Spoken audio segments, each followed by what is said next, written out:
เป็นครอบไผ่ครัวมันเลยบ่นี่ฮะแต่ละครอบครัวเนาะควายเทิกเนาะควายเทิก3น้องพี่น้องนี่กำลังปั่นพูดมืดบ้านเลยซึ่งว่าเป็นครั้งแรกที่บ่ตุกเคยมาเห็นบรรยากาศคือจังซี่อันนี้มันตามความเชื่ออันนี้มันเจ้าจ้ำนี่พี่น้องเจ้าจ้ำ2บ้านกับทักทายสบายดีบรรยากาศยามแรงท่านผู้ชมเนาะสำหรับคลิปวิดีโอนี้บ่ตุกจะพาท่านผู้ชมมาศึกษาเรียนรู้จารีตฮิตของประเพณีของชนเผ่ามังกรหรือว่าบ้านเฮาเคิ้นว่างานบุญบ่แม่นงานบุญเนาะประเพณีมอดไฟหรือว่าปูอุ้ยปูอุ้ยในภาษาเพิ่นคือภาษามังกรซึ่งบ้านอยู่ในนี้จะมีอยู่2บ้านก็คือบ้านยางแล้วก็บ้านปูนตรงมีทั้งหมดประมาณ220ครอบครัวต้องขออภัยถ้าข้อมูลคลาดเคลื่อนเนาะซึ่งฮิตของประเพณีตัวนี้เป็นงานที่ว่าเขาเจ้าทางให้หลังจากทางให้สำเร็จเสร็จสิ้นแล้วเขาจะจู้หลังจากเขาจู้เรียบร้อยหมดทุกครอบครัวแล้วเขาเจ้าจึงได้ร่วมแรงร่วมใจเป็นจิตหนึ่งใจเดียวพากันมาหางัวหาควายเนาะแล้วมาจำฮิตจำคลองตัวนี้ขึ้นมาเพื่อให้เขาเอิ้นว่าเพื่อให้แต่ละครอบครัวนั้นได้รับผลผลิตก็คือได้รับผลผลิตจากการเฮ็ดให้เฮ็ดนาเฮ็ดสวนเนาะในแต่ละฟ้าลาปีอันนี้คือจารีตของประเพณีตัวนี้แต่บรรทุกจะมาทันหรือบ่ยังบ่ฮู้เดี๋ยวบรรทุกจะพาท่านผู้ชมเข้าไปเบิ่งบรรยากาศภายในงานกันเลยท่านผู้ชมเดี๋ยวจะพาไปเบิ่งบรรยากาศการจำหลังจากที่เขาเจ้าพากันทางให้แล้วก็จูนให้เรียบร้อยก็จะมีงานประเภทนี้ตัวนี้บัดชวนแล้วเราบ่นี่กำลังจำอะไรนี่กำลังจำบ่โอ้ขอไปเบิ่งก่อนพี่น้องโอ้คักเนาะ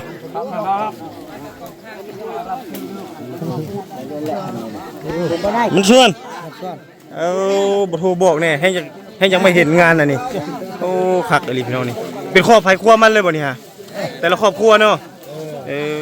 นี่พี่น้องนี่คืองานอันนี้เคิ้นงานยังนี่งานจำยังนี่จำยังนี่ภาษาเจ้าดับไพ่ดับไฟป่าจุดให้เนาะนี่พี่น้องก็จะเป็นครอบไผ่ครัวมันเลยนี่ก็จะมีพูดศีลออกมาให้กับอันผีของเขาเจ้ากินเนาะนี่เนาะอันนี้เก็บแล้วเอาไปใส่โต๊ะอันนี้เก็บเลยเก็บแล้วปั่นคืนฮะปั่นกันคืนเอาไปปั่นนี่บ่นี่ฮะอันนี้จำแล้วเรียบร้อยแล้วนี่จำแล้วมันเอาคืนได้แบบนี้นะพี่น้องเอาไปปั่นกันนี่ได้อันนี้ควายตัวนึงเป็นบ่นี่หักเนาะนี่อันนี้งัวควายเทิกเนาะควายเทิก3น้องพี่น้องนี่กำลังปั่นพูดมืดบ้านเลยนี่หัวทางพุ่นบ่วันนี้พี่น้องอันทางนี้กำลังปั่นอยู่เดี๋ยวพาไปเบิ่งบรรยากาศกับพี่น้องนี่อันนี้เขาเห็นยังมั้ยเขาเอิ้นยังไงยังอันนี้ภาษาเจ้าบีโบบีโบแม่นแล้วเนาะนี่พี่น้องมีบีโบอีกได้ทางนี้ได้มันจะเฮ็ดยาวคักอีหลีเนาะซึ่งว่าเป็นครั้งแรกที่บ่ตุกเคยมาเห็นบรรยากาศคือจังซี่บ่เคยเดินทางมาเบิ่งจักเทื่อเนาะบรรยากาศนี่ทางนี้แม่นเพิ่นกำลังจำทางนี้เนาะโอ้จำอยู่นี่เนาะแล้วเนาะสำเร็จแล้วคักเอ้ยเสียดายมาบ่ทันเนาะหัวทางพุ่น3น้องมื้อนี้บักใหญ่เนาะทางหมดหมู่บ้านเลยบ่บ้านยัง2บ้านบ้านตรงแล้วกับบ้านยางโอ้2บ้านเลยก็คือมีทั้งโดย2บ้านพี่น้องมีบ้านยางแล้วก็บ้านตรงเนาะปูนยางปูนตรงเฮ็ดให้หลังจากเผาป่าเรียบร้อยสำเร็จแล้วละจำมื้อนี้เนาะให้ก็ไม่คักอยู่บ่ปีนี้ละเอียดเนาะนี่พี่น้องอันนี้มันตามความเชื่ออันนี้มันเจ้าจ้ำนี่พี่น้องเจ้าจ้ำ2บ้านขึ้นกับพ่อเฒ่านี่เลยนี่อันนี้พูดของเจ้าจ้ำนี่พี่น้องกำลังเอามือนี่เขาจะปั่นกันในนี้นะพี่น้องโอ้คักอีหลีเนาะนี่งานประเพณีดังเดิมเก่าแก่ดังเดิมที่บ่เคยเห็นอยู่ไสมาก่อนเลยหมดบ้านมีความสามัคคีพากันเอากระตุกแล้วก็มีข้าวปลาอาหารโดยเฉพาะเป็นงัวนี่แหละซีนงัวซีนควายพี่น้องเขาจะสร้างตัวนี้ขึ้นมาแล้วก็เอามาเฮ็ดเนาะนี่เป็นหอเป็นโฮงหมายความว่าแจ้งบอกชื่อว่าแต่ละบ้านแต่ละเฮือนแต่ละหลังคาเฮือนเนาะอันนี้ผ้าไผ่ผ้ามันเลยแม่นบ่2บ้านบ่นี่มารวมกันนี่บ้านยางกับบ้านตรงเนาะ2บ้านมารวมกันอยู่นี่หมด อันนี้ครอบครัวอันนี้กับคันเป็นไว้นี่แล้วครอบครัวหนึงเนาะโอ้คักเนาะยาวๆนี่เลย บ่เฮ็ดแต่ว่านนี่บ่นี่ห่อโฮงนี่แต่ว่านนี่เลยโอ้ยเสียดายมาบ่ทันว่านนี่บ่ฮู้คันฮู้แล้วค่อยมาเบิ่งแต่ว่านนี่ละคักเลยแหละนี่เนาะเอ้าปีหน้าเอาฟ้าใหม่เอาใหม่อีกโอ้แบบนี่พี่น้องอันนี้แม่นจะเอาไปปั่นกันคืนได้นี่ได้แม่นบ่แม่นเนาะอันนี้ละปะนี่เลยนี่บ่โฮงอันนี้ปะเลยเนาะปีหน้าเฮ็ดอยู่นี่อีกปีหน้าเฮ็ดอยู่นี่อีกตลอดเลยแต่ละปีแล้วแม่นควายตัวหนึงนี่ก็บ่ได้ควายกับงัวเนาะยิงตามพี่น้องแสดงว่าปีนี้นี่ถือว่าฝนฟ้าอากาศดีแล้วก็ได้เงินได้คำปีนี้เนาะเพิ่นก็เลยได้กินควายพี่น้องไงกินควายเพื่อจะเฮ็ดให้หรือว่าจำทุกปีเนาะเฮ็ดนาให้เฮ็ดนาเฮ็ดให้มันทางจุดละว่าจุดตากบาทให้มันคาสิว่าแล้วก็ให้มันถูกต้องตามฤดูกาลแม่นบ่อันนี้เขาเอิ้นว่างานอีหยังคันภาษาเจ้าเองเลยงานจุนให้พี่ประชาเฮ็ดกินควายเฮ็ดทากงานดับไฟภาษาเจ้าเองได้ภาษามังกรได้ว่าจังได๋ปู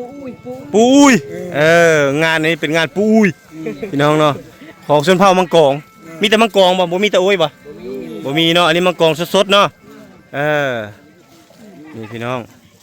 มังกรสดๆหรือว่าบรูแตกเพิ่นว่า นี่เนาะ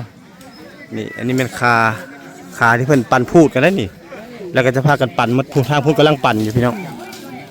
เป็นงานประเพณีเดี๋ยวจะไปเล่าให้ฟังนี่เฮ็ดนี่ช่องทุกทักให้เฮ็ดโอ้สองเทิกแล้วพากันเฮ็ดอยู่นี่เนาะนี่พี่น้องจักครอบครัวทั้งสองบ้านนี่รวมกันหลายบ่ฮอด200บ่100ไปจุ่ม2บ้านนี่จุง2บ้านฮอดแล้ว200ครอบครัวเนาะ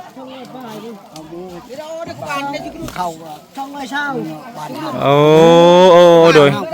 บ้านเจ้าฮู้แต่บ้านเจ้าเนาะ220เนาะทั้งหมดเนาะถามจากการสอบถามพ่อมานี่220กว่าครอบครัวพี่น้องนี่มื้อนี้จำแล้วเรียบร้อยนี่กินได้เลยเนาะนี่พี่น้องเอากินเฮากินดิบเฮากินบ่ได้เฮากินสุกแล้วได้อยู่เฮากินน้ำพริกกินเรากินรวมกินรวมแล้วเนี่ยรวมโดยโอ้คักนอกงานเจ้าเนาะอันนี้บีโบสมมุติว่าผีไผมีลายก็เฮ็ดลายอันแม่นบ่ผีกระจาดแน่ผีกองก้อยแน่เฮ็ดคลองลายผีเนาะนานี่เฮ็ดนานำเอิ้นว่าบีโบอันนี้พี่น้องนี่ตัวที่เฮาเห็นเป็นอันนี้จับได้บ่นี่บ่ผิดบ่ได้เนาะจับก่อนซั่นนี่เอิ้นว่าบีโบพี่น้อง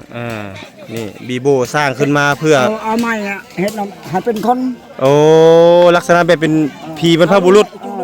ลงมากินน้ำมากินมาม่วนมาซื่นเนาะให้รับหูน้ำเจ้าเวียกนี่เขาพายเฮือนมันโดยโอ้ตอนนั้นบ่เอิ้นเฮาบ่มาเนาะโอ้แต่ละทางเฮือนนี่เฮือนไผมันโดยนี่พี่น้องม่วนคักเลยพ่อผู้บ่ย่าผู้สังกษาญาสังกสีผ้าปฏิบัติมาเนาะโอ้จึงได้ยึดถือฮีดของประเพณีตัวนี้โอ้บ่ให้บ่เนี่ยบ่แล้วบ่แล้วเนาะบ่แล้วคันว่าเฮาเฮ็ดไปแล้วถือว่าสำเร็จเข้าน้ำซ้ำปลาเข้าให้เข้าหน้านี่สมบูรณ์เนาะแต่ละครอบครัวเนาะกุมอยู่กุมกินพี่ผู้พี่ป้าก็เฮ็ดได้แล้วเฮ็ดได้แล้วโดยนี่แหละเป็นโดยขอบใจหลายๆเด้อพ่อเฒ่าเด้อนี่แหละคือจารีตฮีตของประเพณีอันดีงามของเผ่ามังกรเฮาเนาะที่ยังปฏิบัติรักษากันมาจนถึงปัจจุบันนับตั้งแต่ปู่ย่าตายายพี่น้องมีอยู่2บ้านทั้งหมดนี่2บ้านมากันพากันมาเฮ็ดนี่เนาะมีเจ้าจำคักแน่เด้นี่แม่เขาเจ้าเก็บใส่นี่แล้วก็ไปปั่นกันนี่อีกบาทเท่านึงเนาะตามระดับเงินนี่แหละเห็นบ่นี่หลังจากเฮ็ดแล้วนี่ก็ฟ้าฝนอยากตกโลดนี่โอ้ศักดิ์สิทธิ์แท้ได้นี่ได้เนาะบ่ายโมงนี่มันตกแล้วล่ะนี่บึ้มแล้วล่ะนี่ปลาเลี้ยวฮะ โดยถ่ายมาเลยถ่ายประเพณีฮิตของคนลาวเผ่าบรูเนาะโดยบ่ให้ลูกจะได้คลิป ลูกให้อยากได้คลิป ให้เมียง เอา พอยินเล่าให้กับผู้ยิน เอาโดยพายเนาะเอาอยู่ดีมีแห้งเอาได้โดยหมดซื่อเนาะค่อยกันโดยลูกบ่กินเหล้านี่ละบ่ทายได้พอเด้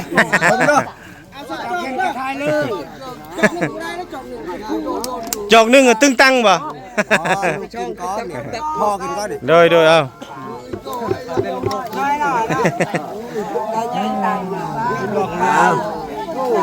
นี่พี่น้องอันนี้เป็นฮีเป็นคลองเด้อ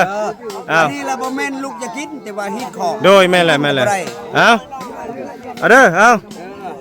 ไอ้อยู่ดีมีแฮงเด้อส่งมาร่ำรวยคำคูณเฮ็ดข้าวเฮ็ดน้ำก็ให้ได้เข้าหลายๆแต่ละครอบครัวให้อยู่เย็นเป็นสุขส่งมาร่ำรวยคำคูณอันนี้พายเด้อนี่เด้อไอ้จักบักกิ้วได้ขออนุญาตบาดคำบ่แม่นจะกินได้นี่เป็นเหล้าฮีดก่อนบ่ได้กินเหล้าก็ทายพ่อทายนี่เอาไปกระดอกแล้วมาอันนอเตะห่วมน้ำกันเลยนะบ้านลูกดีที่รวยบ่หมู่ทุกคนบ้านขาควายในช่องบ้านเลย2บ้านเนาะนี่แหละพี่น้องแสดงถึงความสามัคคีเนาะบ่โชคบ่สิได้โดยคักหลายพี่น้องเอานี่แหละโอ้อันนี้ได้แล้วเนาะนี่เนาะโอ้ขอบใจเด้อมันชวนนะมันชวนโดยโอ้เซตัดแล้วนี่เจอจองหนึ่งเข้าไปจองหนึ่งตึงตังนะนี่พี่น้องหลังจากที่เขาจะเก็บไว้เก็บซีนมาแล้วนี่อันนี้ก็จะเป็นผ้าเข้าแล้วก็หิ้งของเขาเจ้าแม่เขาเจ้าจะปะอยู่นี่เลยตัวนี้เนาะนี่เขาเจ้าปะแล้วหมดบ้านนี่ประชาชนยังบ่ทันเมื่อเถื่อเขาเจ้ายังจะปั่นพูดกันนี่โอ้เพียนี่ก็เฮ็ดคักเนาะทงไผ่ทงมันเลยโอ้อันนี้เขาเรียกแกระเตรียแกระเตรียนี่เนาะเพียควายนี่เนาะมีบีพร้อมเนาะผสมน้ำเลยครบมาเลยบ่เพียมันเพียมันเนาะเพียควายเนาะนี่พี่น้องอันนี้จะมีทั้งหมดนี่แม่นจะครอบครัวก็200ซาวบ่ฮอดบ่ประมาณ200เนาะ300ถ้ามีอยู่ประมาณ200ก็จะเฮ็ดอยู่200พูดพี่น้องนี่อันนี้ต้องชมเชยทางทีมงานเลยเขาเจ้าปั่นพูดปั่นสีนี่ถือว่าซ้ำกันมากนะพี่น้องเนาะโดยที่บ่ต้องใช้ตาสั่งนี่บ่ต้องใช้ซิงกันหรอกเก่งแน่นอนจูปั่นนี่เก่งเลยเพราะว่าบ่จำเป็นต้องใช้ตาสั่งนี่บ่มีซิงมาตั้งเนาะโอ้คักนี่พี่น้องแล้วตัวนี้พูดเลยเนาะจึงเมื่อเฮือนได้เนาะนี่พี่น้องควายนี่มันเก็บกันนี่ผู้ละเท่าไรนี่ซื้อควายนี่ผู้เชี่ยวผู้ว่าเชี่ยวผู้เชี่ยวนึงอิงตามผู้อยากได้น้อยได้หลายอิงตามแค่คนสมมุติว่าควายหมดตัวนึงนี่21,500,000ทั้งหมดเลยนี่แล้วก็เอาเมื่อปั่นครอบครัวกินครอบครัวไผครอบครัวมันปั่นตามเงินราคาตามราคาเงินสมมุติว่าครอบครัวค่อยมีแค่คนหลายเฮาก็เอาหลายพูดนี่พี่น้องเอาหลายพูดกับหลายแค่กันคือกับปั่นตามนั้นแหละตามเงินแค่นั้นแหละมีตามความสมัครใจเนาะเอานี่แหละพี่น้องฮีตของประเพณีดีๆที่ชาวบ้านเนาะเพิ่นได้รักษามาตั้งแต่ปู่ย่าตายายจนมาถึงปัจจุบันนี่ให้เบิ่งนำกันเด้อพี่น้องเด้ออันนี้เป็นความเชื่อถือของชนเผ่ามังกรเนาะทั้ง2บ้านนั่นนี่เลยนี่อันนี้พูดก็จะเป็นพูดเครื่องในตัวนี้เนาะเครื่องในไตตับอยู่นี่มัดนี่พี่น้องนี่อันนี้เป็นเครื่องในตัวนี้เนาะเฮ็ดเป็นพูด1/5ตัวนั้นจะเป็นพูดซีนรวมทั้งหนังพร้อมเพิ่นเผาแล้วนี่เลยโอ้คักเนาะสะออนเด้ปกติห่างกันเด้อโอ้ยพี่อย่ามีห่างเลยอันนี้2บ้านเนาะนี่พูดโอ้คักฝนก็เริ่มมาแล้วพี่น้อง นี่แหละพี่น้องหลังจากนี้เขาเจ้าจะปะนี่เลยตัวนี้เนาะปีหน้าฟ้าใหม่เขาเจ้าจะไม่เฮ็ดใหม่อีกตัวนี้แม่เขาเจ้าประกอบตัวเก่านํตัวใหม่นํผู้ความยาวของอันนี้บ่ธรรมดาผู้ยาวสุดไปฮอดพุ่นบ่อนจำแล้วมันจะอยู่นี่บ่เขาเจ้าจำแต่เสียดายน่าเสียดายที่บ่ตุกเดินทางมาบ่ทันแต่ก็จะได้เห็นคร่าวๆเกี่ยวกับงานฮิตของประเพณีอันดีงามของชนเผ่าเนาะนี่แหละชาวบ้านทั้งสองบ้านร่วมมือร่วมใจร่วมแรงกันนี่สามัคคีจำผีเนาะในการจุนให้ทางสวนแล้วหมดทุกคนเขาจะจึงจะมาเฮ็ดประเพณีตัวนี้ขึ้นมาถือว่าซ้ำนี้ก็ถือว่าเติมเต็มทุกสิ่งแล้วก็รสชาติเสียแต่ตอนยังตอนจำที่บ่ตุกมาบ่ทันเนาะถือว่าซ้ำนี้ก็ถือว่าโอเคแล้วชาวบ้านเพิ่นก็กำลังปั่นพูดกันพี่น้องเอ้ยถือว่ามีชาวบ้านอยู่2บ้านก็คือบ้านปูนย่างปูนตงเนาะบ้านย่างกับปูนตงพากันมาเฮ็ดงานฮีของประเพณีตัวนี้หลังจากทางให้ทางสวนแล้วนี่บ่ว่าจะเป็นเด็กน้อยสาวนุ่มชายสกันหันแฮงรวมถึงผู้เฒ่าผู้แก่เนาะพากันมาท่าเอาได้นี่ท่าเอาซีแล้วก็เมื่อฮับแขกแล้วนี่เนาะอยู่เฮือนนี่แขกมาท่าแล้วบ่ แขกมาท่าแล้วเนาะเนาะแยงเนาะไปเด้อบ้านชวนไปก่อนมื้อนี้เอาอะไรก่อนออกมาจากนั้นเนาะมาหอดนี่เฮาก็ยังบ่ทันเข้าใจฮีของประเพณีตรงนี้เนาะก็เลยจะมาถามเจ้ากุ๊กเจ้าเล่าเบิ่งถามกับชาวบ้านนี่เลยแหละเอาบ่เท่างานฮีของประเพณีนี่แหละแม่นบ่จัดขึ้นทุกปีบ่แม่นบ่ทุกปีเนาะทุกปีแล้วแม่นว่ามีจักบ้านมาเฮ็ดงานอันนี้ช่องบ้านเนาะก็คือบ้านย่างกับปูนตงไม่แล้วมีทั้งหมดนี้จักครอบครัว200บ่200ซาวบ่200ปลายถ่ายจากการสัมภาษณ์ทางเกตทางด้านในเท่ากับ200ซาวครอบครัวรวม2บ้านแม่นรู้เลยและงัวควายตัวนี้นี่แม่นซื้อกันโอกกันหมดบ้านเลยทั้ง2บ้านเลยเนาะช่องบ้านเลยได้ถามราคาควายเพิ่นว่า21.5 ล้านแม่นบ่ไม่แล้ว21.5 ล้านก็สิตกอยู่ประมาณอยู่ไม่แล้ว 30,000 กว่าบ่ได้เนาะ 3-4 หมื่นบ่ได้ 30,000 กว่าพี่น้องเนาะประมาณนี้และนับตั้งแต่ตัดไตไส้พุงทุกสิ่งทุกอย่างแม่นปั่นกันหมดทั้ง2บ้านเนาะเป็นครอบครัวเลยแม่นแล้วก็ที่เฮาเห็นเป็นพาเข้าแม่น่ะครอบครัวไผครอบครัวมันแม่นั่นแน่แสดงว่าพี่แต่ละคนแต่ละเฮือนบ่คือกันแม่นบ่คือกันเลยแต่ตัวที่เฮาเห็นที่เขาเจ้าเอาเขาเอิ้นว่าอีหยังที่เขาเอามาเฮ็ดบีโบนั่นเป็นไม้เนาะอันนั้นเป็นตัวแทนของผีมันบ่น่ะแม่มากินอาหารนั้นแม่น่ะโอ้ยลูกหลานเอ้ยหลังจากที่จำเรียบร้อยอันนี้เป็นป้านี่เลยตัวอาหารที่ว่าอยู่ในผ้าเข้าแต่ละบ่อนน่ะเก็บคืนมัดเก็บคืนแล้วไปใส่ในนั้นแล้วไปปั่นกันนั่นน่ะเมฆแต่ละเฮือนคือเก่าแม่น่ะลูกเอ้ยก็สิมีคือประมาณนี้แต่ว่าฮีตของประเพณีนี่จะเกิดขึ้นบ่ได้ถ้าทั้งสองบ้านนี่เนาะบ่เป็นบ่ร่วมกันเป็นจิตหนึ่งใจเดียวแม่เลยลูกเอ้ยและก็อันที่2ก็คือถ้าว่าทุกคนเนาะหลังจากทางให้แล้วถ้ามีครอบครัวใดครอบครัวหนึ่งยังบ่ทันจุดให้ก็บ่สามารถเฮ็ดฮีตของประเพณีตัวนี้ขึ้นมาได้ต้องเฮ็ดแล้วเรียบร้อยหมดละเอียดเขาเจ้าจึงได้ร่วมแรงร่วมใจแล้วก็สร้างฮีตของประเพณีตัวนี้ขึ้นมาเนาะดังที่เฮาได้เห็นในคลิปวิดีโออาจจะบ่ละเอียดปานใดเพราะว่าบ่ฮู้ว่ามีฮีตของประเพณีตัวนี้แต่มื้อนี้ก็ถือว่าได้มาสัมภาษณ์ชาวบ้านนี่ก็ถือว่ามีข้อมูลมีรายละเอียดเพิ่มเติมขึ้นอีกจังไดก็บ่มีหยังหลายท่านผู้ชมเนาะสำหรับคลิปวิดีโอนี้ก็เป็นคลิปจารีตฮีตของประเพณีของชนเผ่ามังกรที่บ่ตุกได้มีโอกาสเดินทางมาเก็บเอารูปภาพบรรยากาศวิถีชีวิตรวมถึงจารีตฮีตของประเพณีอันนี้เนาะก็หวังว่าจะแบ่งปันความสุขให้กับท่านผู้ชมที่เข้ามาติดตามรับชมรายการทั้ง2วิถีลาวของบ่ตุกนี้บ่น้อยกว่าหลายเนาะพบกันใหม่ในคลิปหน้าท่านผู้ชมสำหรับคลิปนี้บ่ตุกขอลาท่านผู้ชมไปก่อนสบายดี